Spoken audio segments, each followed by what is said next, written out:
Hey everybody, this is a real quick video to show you how to change the battery on your MetaQuest 2 controller.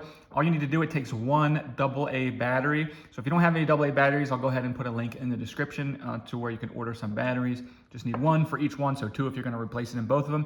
But it's real easy. What you need to do is, if you have your controller, there's the button on this side. So not on this side, but on the other side. And I don't know if you can see it here, but there's actually like a little arrow there that indicates it. You're just gonna come in here with your thumb or whatever and just slide it down like that. Slide it away, slide it down towards the bottom of the controller.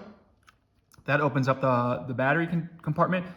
It has a spring, you kind of got to push it down with your nail and pop the battery out. And then take your new battery and just put it in with your the negative side first, I guess. Yeah, there we go. And putting the positive side towards the bottom of the controller, and then put the thing back on and you're done.